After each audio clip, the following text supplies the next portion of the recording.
ஈஸ்வர் கார்த்திக் இயக்கத்தில் சத்யதேவ் நடிக்கும் ஜீப்ரா வெற்றி நடை போடுகிறது. Game on solution, south India's #1 tough construction company. Mad Rabbit, India's finest audio wearable brand, starting at 999. ஒரு ஹீரோவுக்கு ஒரு படத்துல ஒரு ஓப்பனிங் சீன் இருக்கலாம், 147 ஓப்பனிங் சீனா வைப்பீங்க. ஒவ்வொரு சீனுக்கு பில்டப்பா அப்படிங்கிற மாதிரி ஒரு 45 நிமிஷத்துல ஒரு ஓப்பனிங் கொடுக்குறீங்க. நீ தான் படம் முழுக்க நீயும் உன் பொண்டாட்டி வளச்சு பேசுறீங்க, புஷ்பாவே பிராண்டு புஷ்பாவே பிராண்டுன்னு. அப்புறம் என்னத்துக்கு அப்பம் பேரை பின்னாடி போட பிராண்டுக்கு சுத்திட்டு இருக்கீங்க? உங்க அப்பம் பேர் தேவையில்லை என் புருஷனுக்கு, ஏன்னா என் புஷ்பாவே பிராண்டு அப்படின்னு சொல்ற. ஆனா படம் எதை நோக்கி நகருது? நீ இப்ப போயிட்டு பெண் குழந்தை வேணும்னு பாட்டு பண்ணா அவன் ஆண் குழந்தை இருந்து பெண் குழந்தை மாறிடுமா?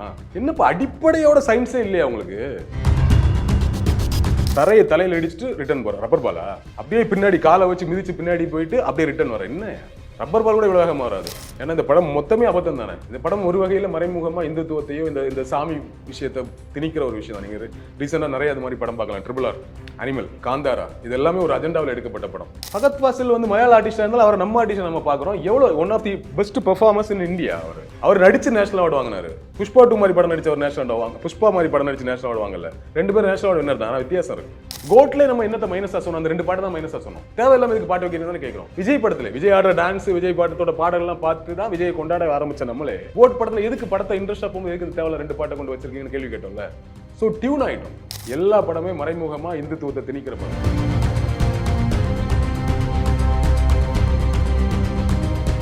புஷ்பா திரைப்படம் பார்த்துருப்பீங்க, பார்ட் 2 வெளியே வந்துருச்சு. உங்கள் கருத்துக்கள்? ரொம்ப நாளைக்கு அப்புறம் தியேட்டர்ல எந்திரிச்சு போயிடலாமான்னு தோணுன மாதிரியான ஒரு படம். நிஜமாவே எனக்கு பொதுவாக எனக்கு அப்படி ஃபீல் ஆகாது. எனிவேஸ் ஒரு படத்துக்கு வந்துட்டோம், ஏதாவது ஒன்று இருக்கும், சம்திங், ஏதாவது ஒரு சர்ப்ரைஸ் வச்சிருப்பாங்க. நம்ம வெயிட் பண்ணிட்டு தானே பார்ப்போம். படத்தை பாதியில் எந்திரிச்சிட்டு வர்றது, ரொம்ப படத்தை கலாய்க்கிறதெல்லாம் நான் பண்ண மாட்டேன். அன்லஸ் என்ன ரொம்ப அஃபெக்ட் பண்ணியிருக்கணும் ஒரு படம், அப்போ தான் நான் அந்த மாதிரி சொல்லுவேன். ஸோ எனக்கு ரொம்ப நாளைக்கு அப்புறம் ஒரு படம் வந்து நான் தேவையில்லாமல் உட்காந்துருக்கோமே, கிளம்பி இல்லாமன்னு தோணுச்சு. என்ன ஒரே பிரச்சனை, உங்களை மாதிரி ஆட்கள் இன்டர்வியூ கூப்பிட்டு கேட்பீங்கிற ஒரே காரணத்துக்காக வேறு வழியே இல்லாமல் நான் அந்த 42 மணி நேரமா அந்த படம் 3 ஹவர் 32 மணி நேரம் 42 மணி நேரம் ஒன்று தான். அந்த மாதிரி உட்கார வேண்டியதாக ஒரு சூழலுக்கு தள்ளப்பட்டுட்டேன்.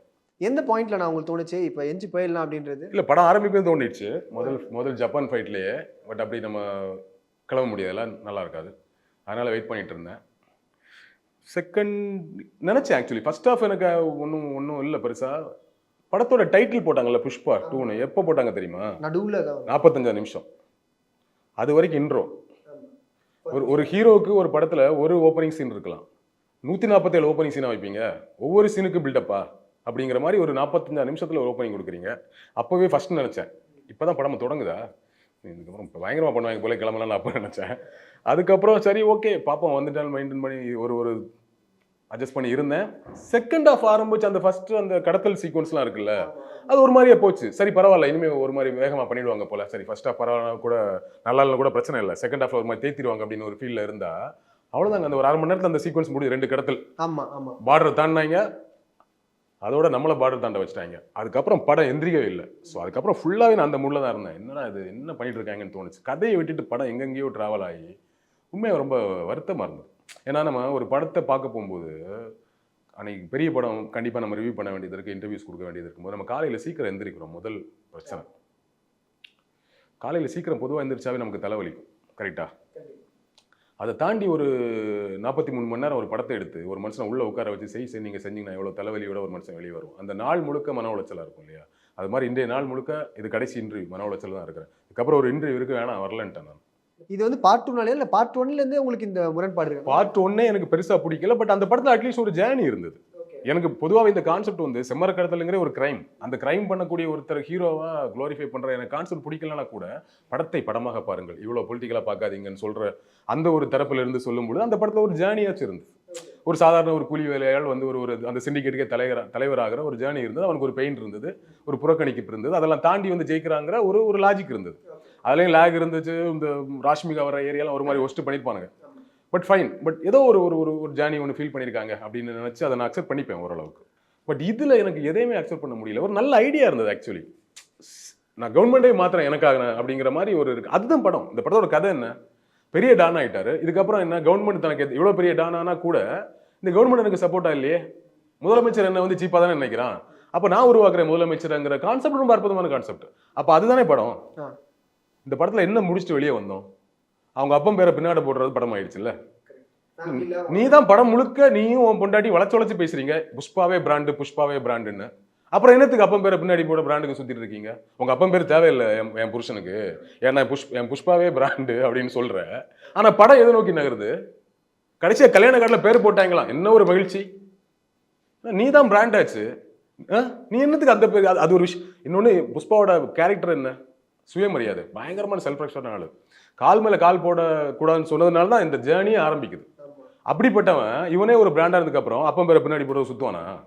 சரி, நீ அதை ஒரு லேயரா வச்சிருக்கலாம். இந்த மெயின் ஸ்டோரி டிஸ்டர்ப் ஆகாத அளவுக்கு அது டிராவல் ஆகிட்டு இருந்தா பரவாயில்ல. இது மொத்த மெயின் ஸ்டோரி நம்ம எதை பார்க்க போனோமோ அது மாதிரி இந்த ஒரு அக்காவோட அண்ணனோட பொண்ணை கொண்டு உட்கார வச்சு அந்த பொண்ணுக்கு டீஸ் பண்றது ஒரு ஃபைட் ஆரம்பிச்சு, அந்த ஃபைட் ஒரு 42 மணி நேரம் போகுது. ஒரு டான்ஸு, ஒரு ஃபைட்டு, இவன் ஒரு டான்ஸு, அப்புறம் ராஷ்மிகா ஒரு பாடல், அப்புறம் ஒரு குடும்பமா சேர்ந்து ஒரு ஆடல் பாடல், அப்புறம் ஒரு ஃபைட்டு. அந்த ஃபைட் தான் வேற எங்கேயும் லீட் ஆகுது. இல்ல, ஒவ்வொரு சீக்வன்ஸோட லென்த் பாருங்க. ஃபர்ஸ்ட் ஓப்பனிங் சீன் ஞாபகம் இருக்கா? தியேட்டருக்குள்ள போலீஸ் ஸ்டேஷனுக்குள்ள வந்ததும் இவங்க விடமாட்டான்னு சொன்னதும், உங்க வீட்டுல இருக்க டிவி யார் வாங்கி தந்தது? ஆமா, ஒரு ஒரு இது பண்ணுவார். ஆமா, உன்னை யார் படிக்க வச்சா? இப்போ உங்ககிட்ட நான் கேட்கலாம், இது ஆல்ரெடி பேசிட்டேன், ஆனாலும் சுவாரஸ்யம் இருக்கு, நான் ரிப்பீட்டா பேசுறேன். உங்க வீட்டுல இருக்க டிவி யார் கொடுத்த காசு? புஷ்பா கொடுத்த காசு தானே. உங்க வீட்டுல இருக்க ஃப்ரிட்ஜ் யார் கொடுத்த காசு? புஷ்பா கொடுத்த காசு தானே. இந்த ரெண்டு போதாதா? கரெக்டா. அந்த ஸ்டேஷன்ல ஒரு 15 பேர் இருக்காங்கம்மா, சுத்தி எல்லாருக்கிட்ட. உங்க வீட்டுல இருக்க கிச்சன்ல அந்த கபோர்டு யார் கொடுத்த காசு? உங்க வீட்டுல இருக்க வாஷிங் மிஷின் யாரு கொடுத்த காசு? உங்க கேட்டே இருக்கிறாங்க சுத்தி. இந்த மாதிரி ஒவ்வொரு சீக்வன்ஸும் 15 நிமிஷம். அதே மாதிரி தான் அந்த கெட்டப் மாத்திட்டு குழந்தை, எவ்வளவு பெரிய அபத்தம். பிரெக்னன்ட் ஆயிட்டாங்க. நீ இப்ப போயிட்டு பெண் குழந்தை வேணும்னு பாட்டு பண்ணா அவன் ஆண் குழந்தை இருந்து பெண் குழந்தைய மாறிடுமா? என்னப்பா அடிப்படையோட சயின்ஸே இல்லையா உங்களுக்கு? அது முன்னாடி பண்ணதை கூட பரவாயில்ல. குழந்தை பிறகு முன்னாடி கூட நான் என் குழந்தை வரதுக்காக நான் போய் கேட்கறேன்னு பண்ணா கூட சரி, ஓகே, நம்பிக்கை, கடவுள் நம்பிக்கை, கடவுள் குழந்தை தருவாரு அப்படின்னு நீங்க நம்புறீங்க. கடவுளுக்கு குழந்தை ஒரு சம்பந்தம் கிடையாது. குழந்தை இல்லைன்னா ட்ரீட்மெண்ட் போங்கடா, அதை விட்டு போயிட்டு இதை பண்ணாதீங்கிறது நம்மளோட கருத்து. சரி, ஓகே, கடவுள் நம்பிக்கை இருக்கும், நம்ம அவங்களை கொச்சப்படுத்தக்கூடாது, அதாவது நியாயம். குழந்தை தான் பிரெக்னன்ட் ஆயிட்டாங்களே, இப்போ போயிட்டு பெண் குழந்தை கேட்டா அதுக்கு தீ மிதிக்கிறாப்புல, அளவு குத்துறாப்புல. தீ மிதிக்கல, குதிக்கிறாரு. நான் அது கொஞ்சம் டீசெண்டா சொல்ல நினைக்கிறேன். நீ ஐயா தீ மிதிக்கிறாப்புல, தீ குதிக்கிறாப்புல, தீயில உருண்டு போறாப்புல, அதாவது காலில் வச்சு தீ மிதிப்பாங்க, கை வச்சு வராப்புல.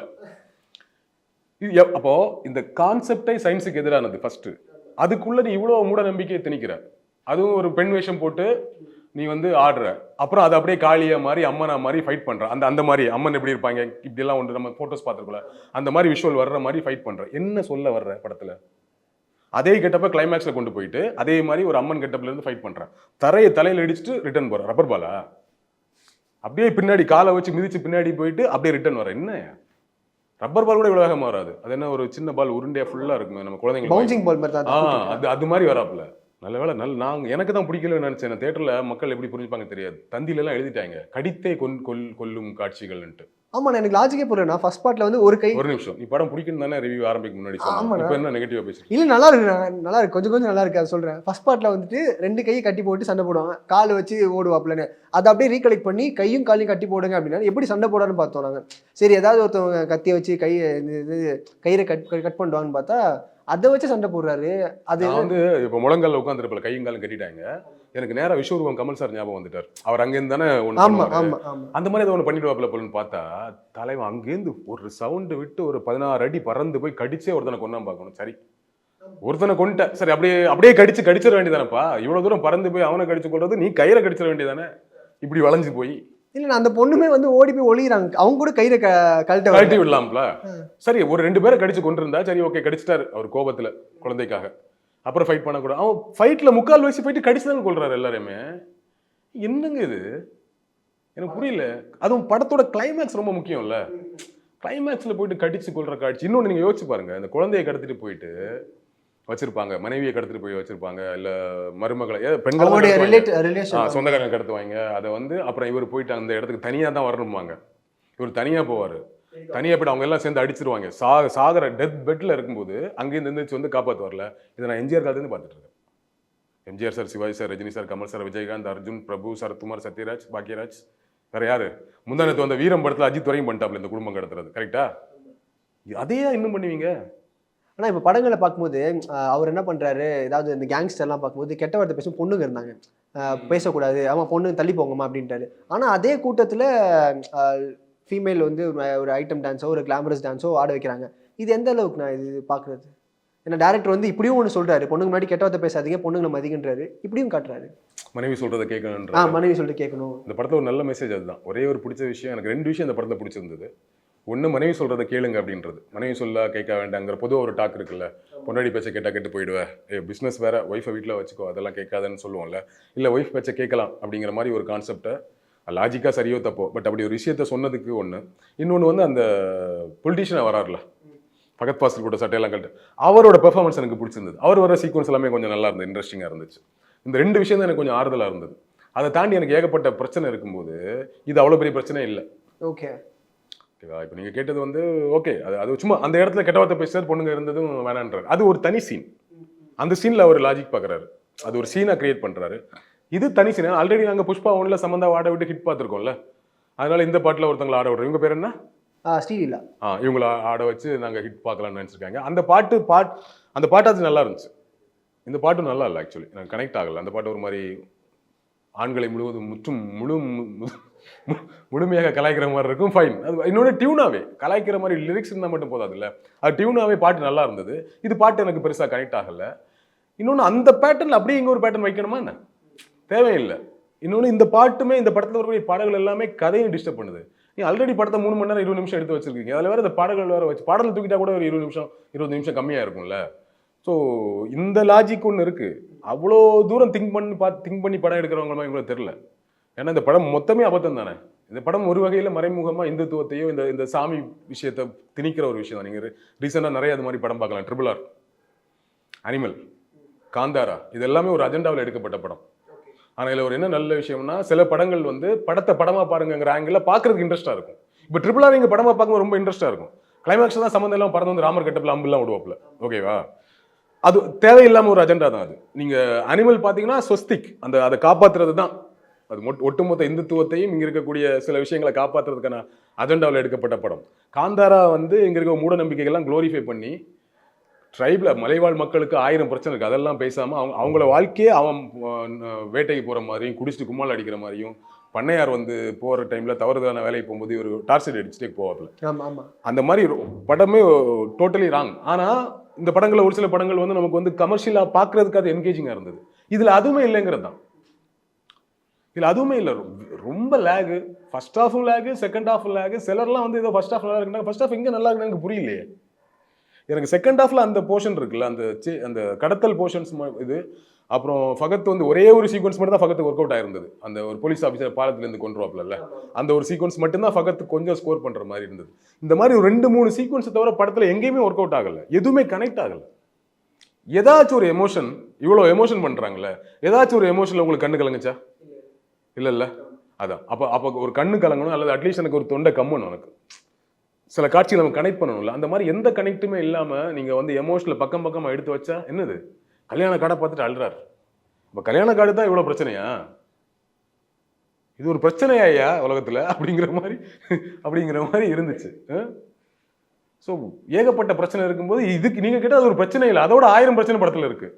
அண்ட் இன்னொன்று ஒன்றுனா, இப்போ புஷ்பா அவர் ஒருத்தர் தான், இப்போ அல்லு அர்ஜுன் அவர் ஒருத்தர் தான் ஸ்கோர் பண்ணுற மாதிரி இருக்குது. மிச்சம் யாருக்குமே அந்த கேரக்டர் ஸ்பேஸ் இல்லாத மாதிரி இருந்துச்சு. ஸோ ரெஸ்பான்சிபிள் எல்லாம் அவருக்கே கொடுத்த மாதிரி, நீங்களே லீட் பண்ணுங்கள் இந்த ரூலை அப்படின்ற மாதிரி ஆயிடுச்சு. ஏன்னா இப்போ ஃபஃபாக்கு வந்துட்டு 90% வந்து இப்போ அல்லு அர்ஜுன் பண்ணுறாரு, 10% அவருக்கான ஸ்கோப் இருந்துச்சு. ஸோ அந்த கிராஃபே வந்து பொதுவாக ஒரு வில்லன் கேரக்டருக்கு எப்போ ஒரு ஹீரோவை கூப்பிடுவாங்க, இன்னொரு ஹீரோவை ஆல்ரெடி ஹீரோவை நடிச்சிட்டு இருக்கவங்கள பெரிய ஸ்டாரை எப்போ கூப்பிடுவாங்கன்னா, அந்த வில்லன் ரோல் ரொம்ப பவர்ஃபுல்லாக இருக்கும், ஹீரோவுக்கு இணையாக இருக்கும். ஓகேவா? அவரும் ஜெயிக்கிற மாதிரி இருக்கும். அப்போ சும்மா சாதாரண வில்லனை போட்டால் எடுபடாது. எனக்கு ஒரு வில்லன் கிட்ட போயிட்டு ஹீரோ தோத்துட்டு இருக்காருங்க மாதிரி கன்வே ஆகும். அப்போ அந்த கேரக்டர்ல ஒரு ஹீரோவை போடும்போது சமமாக இருக்கும். தனி உருவம்ல ஏன் அரவிந்த் சாமியை போட்டாங்கன்னா அந்த ரீசன் தான். ஏன் மாஸ்டர்ல விஜய் சேதுபதி போட்டாங்கன்னா அந்த ரீசன் தான், இல்லையா? ஸோ அப்போ அந்த ஒரு பவர்ஃபுல்லாக இருக்கும். அப்போ ஃபகத்தை இந்த கேரக்டர் சூஸ் பண்ணும்போது அந்த கேரக்டர் பவர்ஃபுல்லாக ஏகப்பட்ட வேலை செய்யணும். அவருக்கும் இவருக்குமான போட்டி, ஒரு சீன்ல அவர் ஜெயிச்சாருன்னா அடுத்த சீக்வன்ஸை இவர் ஜெயிக்கணுங்கிற மாதிரி போகணும். இவர் படம் முழுக்க தோத்துட்டே இருக்கிறாரு. படம் முழுக்க இவரை தோக்க வச்சுட்டு அவர் வந்து நக்கல் பண்ணிட்டே இருக்கிறாரு. அல்லு அர்ஜுன் யாருங்க ஃபகத் ஃபாசில தோக்கடிக்கிறதுக்கு? எனக்கு அப்படிதானே தோணும். ஃபகத் ஃபாசில் வந்து மலையாள ஆர்டிஸ்டாக இருந்தாலும் அவர் நம்ம ஆர்டிஸ்ட் நம்ம பார்க்குறோம். எவ்வளோ one of the best performance in India அவர். கரெக்டா? அவர் நடிச்சு நேஷனல் அவார்டு வாங்கினாரு. புஷ்பா 2 மாதிரி படம் நடிச்ச ஒரு நேஷனல் அவார்டு வாங்க, புஷ்பா மாதிரி படம் நடிச்சு நேஷனல் அவார்டு வாங்கல. 2 பேரும் நேஷனல் அவார்டு வின்னர் தான், ஆனால் வித்தியாசம் இருக்கு. ஓகேவா? ஃபகத் ஃபாசிலுக்கு இணையாயிட முடியாது ஒரு ஆக்டரா அல்லு அர்ஜுன். அப்படி இருக்கும்போது அவரை வந்து முழுக்க முழுக்க டம்மி பண்றதுக்கு எதுக்கு அவரை சூஸ் பண்ணணும்?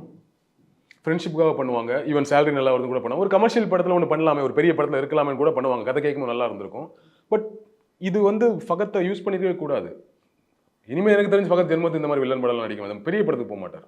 இப்போ மாமன்னன் மாதிரி ஒரு சீரியஸான படத்தை வந்து நடிச்சா அந்த படத்தில் எப்படி பண்ணியிருந்தாரு? ஆமா இல்லையா? இப்போ ஜெயிலரில் வந்து வேட்டையனில் வந்து அது ஒரு காமிக்கல் ரோலாக இருந்தால் கூட அந்த ரோலுக்கு ஒரு நீடு இருந்தது. ஃபகத் பண்ணும்போது நல்லா இருக்கு அந்த ரோல் சாதாரண ரோல் ஒரு நல்ல ரோலாக மாறுது இல்லையா?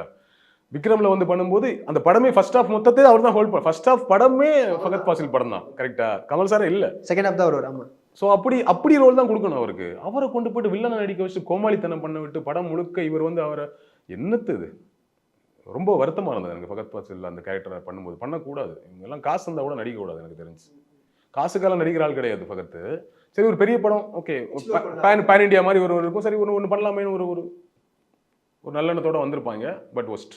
ஓகே. அண்ட் கதையில் வந்து இப்போ காசு இருந்தாலே நான் வந்து போலீஸை ரிசைன் பண்ண வைப்பேன் காசு கொடுத்து, அதே மாதிரி இங்கே வந்து ஆட்சியை மாற்றுவேன் 1000 கோடி கொடுத்தோன்னா, இந்த ப்ராசஸ் எப்படின்னா அது காசு இருந்தால் என்ன பண்ணலான்ற ஒரு போதிக்கிற மாதிரியா இது? எப்படின்னா அது நான் என்ன வேணா ஆட்சி பண்ணும், நான் சொல்கிறது தான் இங்கே சட்டம் அப்படின்ட்டு இல்லை. நீங்கள் ஓவராலாகவே புஷ்பாவோட கதையை பார்த்தீங்கன்னா ஒரு கிரைம் பண்ணுற ஒருத்தனோட கதை தான். ஓகேவா?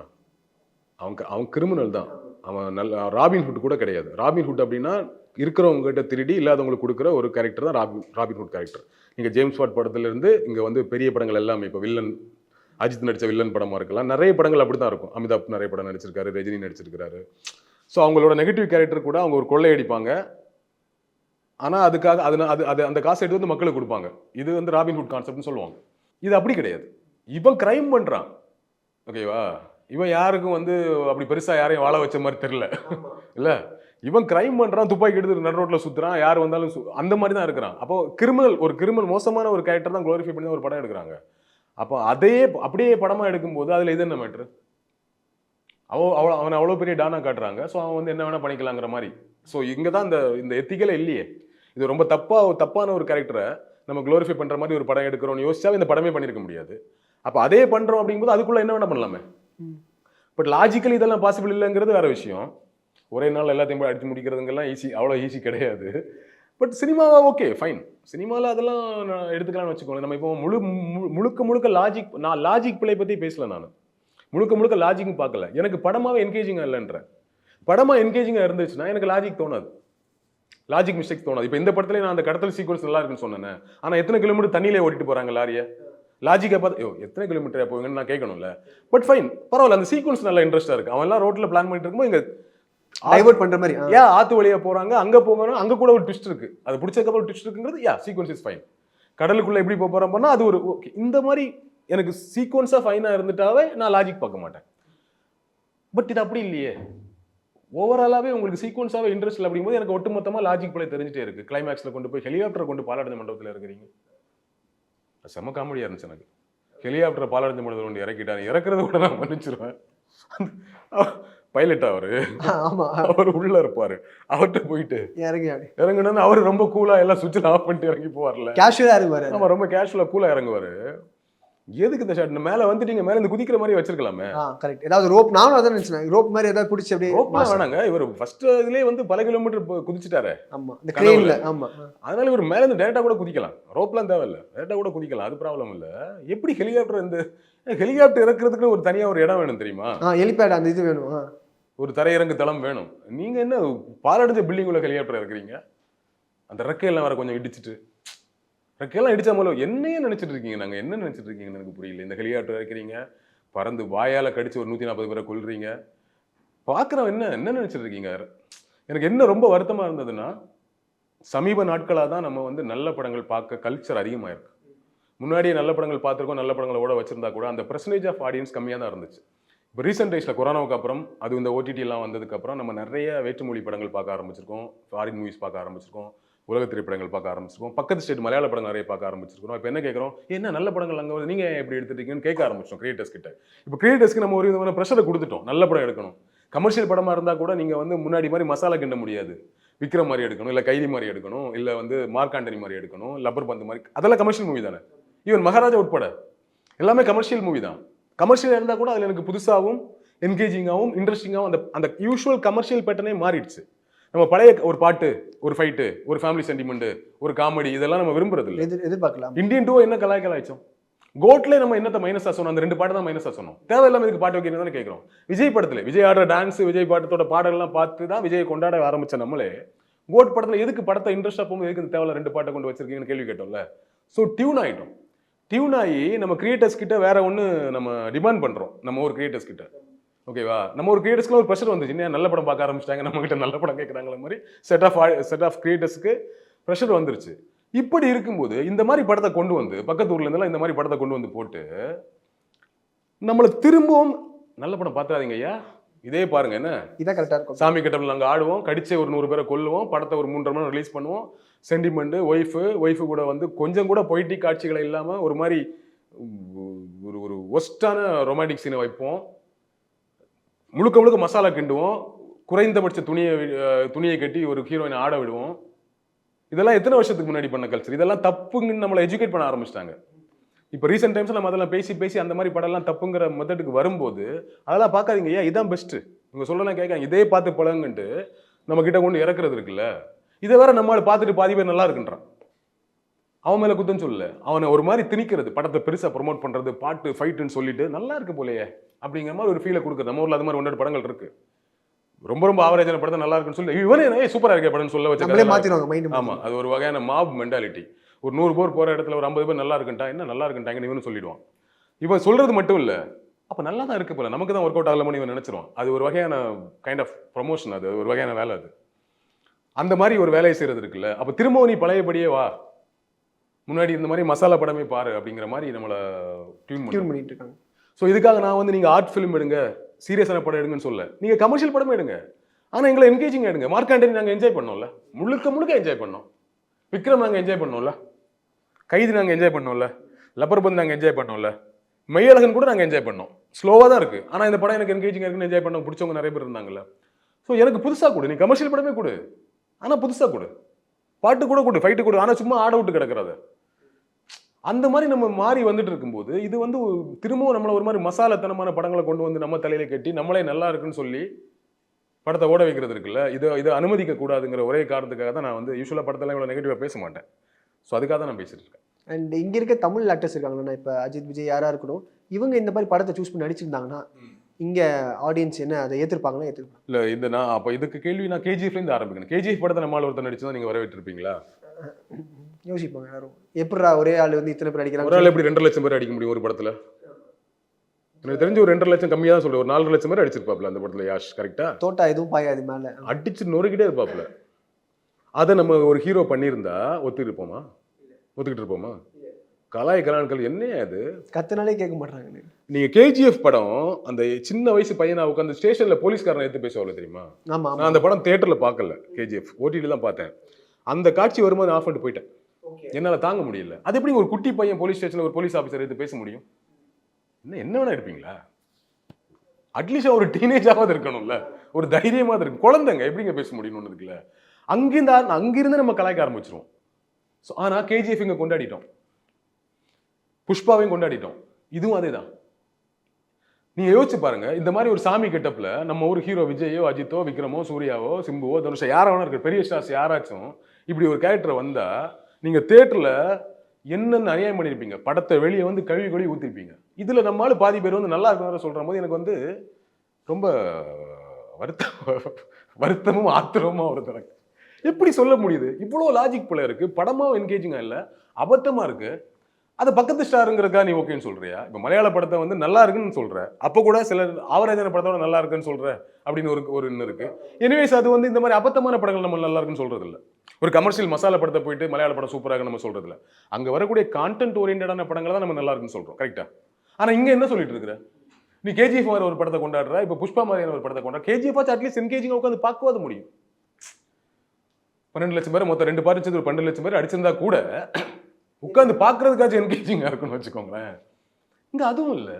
அப்புறம் எப்படி இதை நீ நல்லா இருக்குன்னு சொல்லுவேன்? அப்படின்னா எனக்கு வந்து இந்த மாப் மென்டாலிட்டி தான். இது கைண்ட் ஆஃப் ப்ரொமோஷன்ல நம்மளுக்கு தெரியாம நல்லா இருக்குன்னு சொல்ல வைக்கிற ஒரு மெத்தட் ஒன்று. இன்னொன்று, தொடர்ந்து இங்க படங்கள்ல இந்த இந்துத்துவ விஷயத்தை, இந்த சாமி விஷயத்தை எல்லாம் வந்து திணிக்கணுங்கிற வேலை பெருசா நடந்துட்டு இருக்கு. நம்ம ஊர்ல இருக்க டைரக்டர் ஒருத்தர் எங்கிட்ட டைரக்டா சொன்னது, ஒரு சாமி படம் எடுக்க சொல்லும். அவர் நல்ல படங்கள், கண்டென்ட் ஓரியண்டா நல்ல படங்கள் எடுத்துக்கூடிய ஒரு நல்ல டைரக்டர். அவர்கிட்ட போய் சாமி படம் எடுக்க சொல்லியிருக்காங்க. எவ்வளவு ஃபண்ட் வேணா தரோம். நான் எதுக்கு இப்போ சாமி படம் எடுக்கணும்? இல்ல, ஒரு நல்ல கருத்துள்ள படம் எடுக்கக்கூடிய ஒருத்தர் சாமி படம் எடுத்தா பரவாயில்ல, இவரே எடுக்கிறார் அப்படின்னா ஓகே, நல்ல விஷயம் தான் போல இருக்கு அப்படின்ட்டு அவர்கிட்ட போய் சொல்லியிருக்கிறாங்க. இது ஒரு பெரிய அஜெண்டாவை வேலை செய்யுது. இந்த அஜெண்டாவை நம்ம இங்க இருக்கக்கூடிய கிரியேட்டர்ஸ் இது வரைக்கும் அதை ப்ராப்பரா ரிசீவ் பண்ணல. இப்போ அந்த டைரக்டர் வேணான்னு சொல்லிட்டார்ல, நம்ம டைரக்டராக நம்ம ஹீரோஸும் இதை இன்னும் இந்த அஜெண்டாவுக்கு அடிமை ஆகல. அங்க ஆயிட்டாங்க.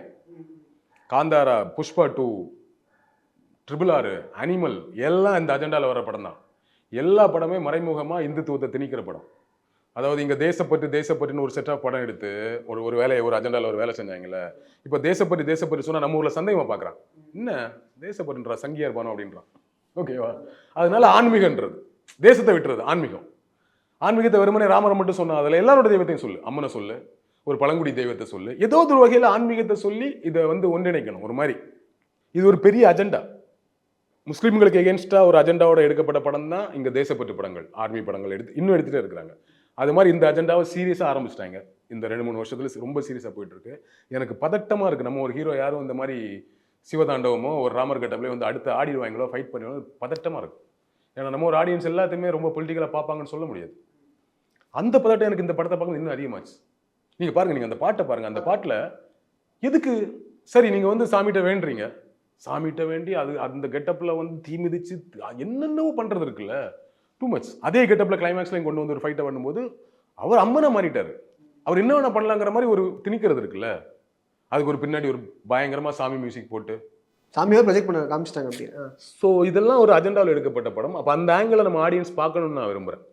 அண்ட் இன்னொன்னா, இப்போ நீங்கள் சொல்கிறீங்களா, நான் அப்போ அவங்க சொல்கிறது நல்ல விஷயமா தான் நான் சொல்கிறேன். பொண்ணு மேலே கை வைக்கக்கூடாது, கை வச்சா நான் வந்து இந்த மாதிரி ஒரு விஷயங்கள் ஈடுபடுவேன் அப்படின்ற மாதிரி. ஸோ அது வேணா பொண்ணுங்க மேலே கை வைக்காதீங்க, பொண்ணுங்களை சேஃபாக பார்த்துக்கோங்க. அதுக்கு சாமி கெட்டப்ல வந்து சொல்லணும். அது அதே புஷ்பா கெட்டப்ல வந்து பண்ணிட வேண்டியதானே. மேபி அந்த எஃபெக்டிவ்னஸ் மேபி அப்படி சொல்கிறது. அதான் சொல்றேன், இது கைண்ட் ஆஃப் அஜெண்டா. இது ஒரு வகையான மேனிபுலேஷன். இது இப்போ நீங்க கேட்குறீங்க பார்த்தீங்களா, சாமி நல்லா தானே செய்யுது. நம்ம வர சாமியை வச்சு நெகட்டிவ் கேரக்டரை கொடுக்க முடியும் சாமிக்கு நம்ம ஊரில்? அது பண்ண முடியாது. அதான் சொல்றேன், அது ஒரு கைண்ட் ஆஃப் மேனிபுலேஷன். அது சாமி கெட்டப்ல வர வைக்கிறது. அது முதல்ல அந்த படத்தில் அப்படி ஒரு சீன் தேவையா? இந்த படத்தில் ராஷ்மிகா கர்ப்பம் அடைந்தால் என்ன, கர்ப்பம் அடைய விட்டால் தான் இப்போ என்ன? அது இந்த படத்தை எந்த வகையிலாவது பாதிக்குதா? எந்த வகையில சப்போர்ட் பண்ணுதா? இல்ல. அப்புறம் எதுக்கு? ஸோ அப்படி ஒரு விஷயத்தை கொண்டு வந்து இப்போ இவங்களுக்கு இப்படி ஒரு சீக்வன்ஸ் வேணும். அல்லு அர்ஜுன் சாமி கெட்டப்ல ஒரு ஃபைட் வேணும், ஒரு 2 ஃபைட் வேணும், 2 டான்ஸ் வேணும். இதுக்கு என்ன பண்ணலாம்னு யோசிச்சு ஒன்று பண்றது. அண்ட் பிளேஸ்மெண்ட் ஆஃப் சாங்ஸ் பற்றி எப்படி நினைக்கிறீங்கன்னா, சாங்கு அப்புறம் டிவோஷனல் சாங் அப்புறம் இன்னொரு சாங் வரும், அதுக்கப்புறம் இந்த ஃபைட் வரும். எக்கச்சக்கமான சாங்ஸ் எல்லாமே வந்து ஒரு மீனிங் இருக்குது. இப்போ கிஸ்க்குனா அதுக்கு ஒரு இது இருக்குது, பீலிங்ஸ்னா அதுக்கு முன்னாடி ஒரு பீலிங்ஸ்க்காக ஒரு ஒரு லீட் கொடுத்துருப்பாங்க. இந்த செட் எப்படி நான் பார்க்குறீங்க நீங்கள்? பொதுவாக படங்களில் இந்த யூஸ்வலாக ஒரு சங்கர் படம், முருகதாஸ் படம், ஒரு டைப் ஆஃப் ஒரு டைம் வரைக்கும் 90s ஒரு 10 வருஷத்துக்கு முன்னாடி வரைக்கும் ஒரு பேட்டர்ன் இருந்தது. அதாவது அந்த பேட்டர்ன் அந்த ஸ்க்ரீன் பிளே எப்படி இருந்ததுன்னா, நான் அடுத்த காட்சி ரொம்ப சீரியஸாக போகிறேன் அப்படின்னா அவன் அதுக்கு முன்னாடி ஆடியன்ஸை சில் பண்ணணும், அப்படியே சீரியஸாக கொண்டு போயிடக்கூடாது. அவனை ஒரு மாதிரி கூல் பண்ணணுங்கிறாக ஒரு காமெடி சீன் வைப்பாங்க, ஒரு பாட்டு வைப்பாங்க, ஒரு ஃபேமிலியாக நீங்கள் கவனிச்சிருக்கீங்களா, அந்த ஃபேமிலியாக சேர்ந்து டான்ஸ் ஆடுவாங்கல்ல. எந்த படத்தை வேணா எடுத்துக்கோ, அந்த ஃபேமிலியாக சேர்ந்து டான்ஸ் ஆடி முடிச்சதும் ஒரு ஃபைட் வரும். கவனிச்சிருக்கீங்களா? அப்போ தான் ஒரு சும்மா வந்து என்ட்ரி ஆகும். எல்லாரும் கூட்டம் ஆடிட்டு இருப்பாங்க, ஒரு சும்மா வரும், இல்லை ஒரு ஃபோன் வரும், ஏதோ ஒரு இஷ்யூ நடக்க போகுது. அப்போ ஒரு சீரியஸான கட்டத்தை நோக்கி போகிறதுக்கு ஆடியன்ஸை கொண்டு போகிறதுக்கு முன்னாடி ஒரு பாட்டு வச்சு பண்ணுவாங்க. ஒன்று. இன்னொன்று, நீங்கள் படமாகவே 2.5 மணி நேரம் வேணும், கதையாக 2 மணி நேரம் தான் இருக்கும். ஸோ ஒரு 5 பாட்டு வச்சா 2.5 மணி நேரம் வரும். அதுக்கு ஒரு ஆடியோ ரைட்ஸ் இருக்கு, அது ஒரு வியாபாரம் இருக்கு. அப்படிங்கிறதுக்காக தான் இந்த பாடல்ங்கிறதே உள்ள வைக்கிறாங்க. ஆனா நம்ம ஃபார்ச்சுனேட்லி இப்போ அது வேணான்றோம். இப்போ நான் சீரியஸா போயிட்டு இருக்கேன், எனக்கு அடுத்த கட்டம் இன்னும் சீரியஸா போயிட்டு இருக்கும், எனக்கு கூல் பண்ண நீ பாட்டுலாம் வைக்காதன்றோம். கோட்ல அதான் நான் கோட்டை எக்ஸாம்பிள் சொன்னேன். அடுத்த காட்சி எனக்கு இன்னும் சீரியஸா போகணும்னு தெரியுது, இந்த டைம்ல பாட்டை போட்டு நான் டைவர்ட் பண்ணிடாது, ஏன்னா கதைக்குள்ள வந்துட்டேன், இப்பதான் உள்ள போயிட்டு இருக்கும்போது அதை டிஸ்டர்ப் பண்ணாதன்றோல அந்த பேட்டர்னுக்கு பழகிட்டோம். கைதி படத்துல பாட்டே கிடையாது, விக்ரம்ல பாட்டு எல்லாம் இந்த ஓப்பனிங்ல ஒரு பாட்டு மட்டும் டான்ஸ், அதுக்கப்புறம் எல்லாமே மாண்டேஜ் தான். ஒரு ஃபைட்டு ஒரு பாட்டு போட்டிருப்பாங்க, அந்த மாதிரி தான் போகுமே தவிர பாட்டு எந்த வகையில் நம்மளை டிஸ்டர்ப் பண்ணாது. அந்த ஒரு ஸ்டைலுக்கு பழகிட்டோம் இல்லையா? ஸோ அப்படி இருக்கும்போது இது வந்து கிட்டத்தட்ட அதான் நான் சொன்னேன், திரும்ப உங்களை அதே மசாலா பேட்டர்ன் இருக்குல்ல, யூஷுவல் பேட்டர்ன். ஒரு ஓப்பனிங் சீனு, ஹீரோக்கு ஓப்பனிங்னா ஒரு பயங்கர ஃபைட்டோட தான் ஒரு பில்டப் ஒன்று கொடுக்கணும். அது முடிஞ்சது ஒரு ஃபேமிலி சென்டிமெண்ட். அப்புறம் ஃபேமிலி சென்டிமெண்ட் 2 பேருக்கு ரொமான்ஸ் காட்சி வச்சு அப்படி ஒரு பாட்டு. அப்புறம் வில்லனோட என்ட்ரி, வில்லன் கூட பேசி முடிஞ்சு ஒரு ஃபைட்டு. இப்படியே ஒரு பேட்டர்ன் இருக்குல்ல, அந்த பேட்டர்னை பிரம்மாண்டமா பண்றது. முன்னாடி அந்த பேட்டர்ன் தான் நார்மலா பண்ணுவாங்க சின்ன பட்ஜெட்ல. இப்போ அந்த பேட்டர்னே பிரம்மாண்டமா காசு போடுறதுனால பெருசா பண்றாங்க. ஹெலிகாப்டர் இறக்குறாங்க, 5 பேரை ஃபைட் பண்ணும்போது 500 பேரை ஃபைட் பண்றாங்க. செட்டு, விஎஃப்எக்ஸ், அது இதுன்னு உள்ள ஒவ்வொரு காட்சிகளையும் பிரம்மாண்டம் பண்றாங்க. ஆனா பேட்டர்ன் அதே தான். பட் நான் என்ன சொல்றேன், அந்த பேட்டர்னை விட்டு நாங்க மாறிட்டோம். ஏன் நாங்க வந்து ஆக்ஷன் படமா இருந்தாலும் வேற மாதிரி பேட்டர்ன் போறோம். இல்ல கமர்ஷியல் படம் தான், ஆனா எனக்கு அந்த அந்த அந்த ட்ரீட்மெண்ட்டே வேற மாதிரி இருக்கணும்ன்றோம். ஆனா இங்க அப்படியெல்லாம் போகாத, ஏன் நீ திரும்பவும் இதே பாருன்னு இந்த படத்துல நான் பொலிட்டிக்கலா பேசினால இவ்வளவு பிரச்சனை இருக்குன்னு அதெல்லாம் தூக்கி ஓரமா வைங்க. அது கூட வேணாம். அட்லீஸ்ட் என்னோட ஆடியன்ஸோட ரசனை இருக்குல்ல, என்னோட ரசனை நல்ல ரசனை நோக்கி திரும்பிட்டு இருக்கு. இங்க இருக்கக்கூடிய நல்ல நல்ல கிரியேட்டர்ஸ் கண்ட கனவெல்லாம் இப்பதான் நனவாகுது. கொட்டுக்காளி படத்தை நம்ம ஊர்ல பாதி பேர் நல்லா இல்லைன்னு சொன்னா கூட பாதி பேர் நல்லா இருக்குன்ட்டான், வாழை நல்லா இருக்குன்ட்டான். இந்த மாதிரி படங்கள்லாம் பார்த்து நம்ம ரசிக்க ஆரம்பிக்கிறோம். இந்த டைம்ல எனக்கு என்ஜாய் பண்றது படம் வேணும், நானும் கமர்ஷியல் படம் பார்க்கணும்னா கூட அந்த கமர்ஷியல் படம் கூட புதுசா கொடுன்றோம். ஆனா அப்படியெல்லாம் போகாத, நீ இதே மசாலா குப்பையை பார்த்து சீரழிஞ்சு மண்ணா போடணுங்கிறது மாதிரி தான் இந்த படத்தை ரிலீஸ் பண்றது. ஈஸ்வர் கார்த்திக் இயக்கத்தில் சத்யதேவ் நடிக்கும் ஜீப்ரா வெற்றி நடை போடுகிறது. Game on solution, south India's #1 tough construction company. Mad Rabbit, India's finest audio wearable brand, starting at 999.